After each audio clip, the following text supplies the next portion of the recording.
La perfection dans la dynamique se manifeste par une action qui contribue à l'épanouissement ou à l'éveil d'une forme de vie, quelle qu'elle soit, de l'être humain au plus infime des micro-organismes.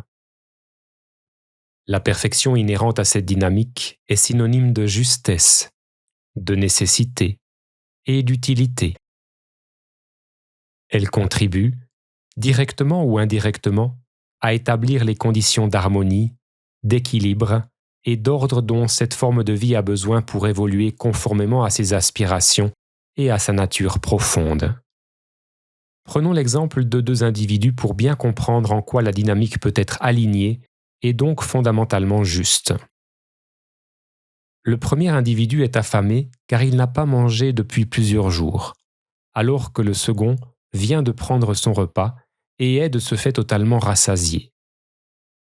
Pour le premier individu, le fait d'apporter de la nourriture à son organisme est parfait, car cette action est utile à son bien-être, à son équilibre. En effet, elle satisfait un besoin vital du corps et de l'âme, et c'est en cela qu'elle est parfaite pour lui. Toutefois, pour le second individu, la même action serait imparfaite, car étant encore en train d'être digérée, cette même nourriture apportée à ce moment-là créerait un déséquilibre et un inconfort. Aussi, dans cet exemple, le degré de perfection est également déterminé par la quantité et la qualité de la nourriture ingurgitée par le premier individu, en fonction de ses besoins et des capacités digestives de son organisme. En d'autres termes, le fait de manger cette nourriture est parfait pour lui, pour autant que sa qualité soit bonne et que la quantité se situe dans le juste milieu, ni trop ni trop peu.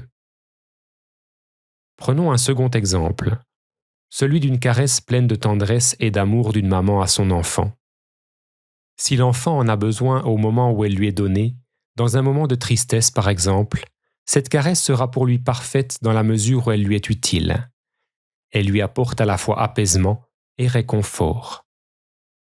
En revanche, cette même caresse, donnée avec la même tendresse et le même amour, à un moment où l'enfant n'en a pas du tout besoin, alors qu'il est en train de jouer par exemple, peut être désagréable et déclencher chez lui un réflexe de répulsion.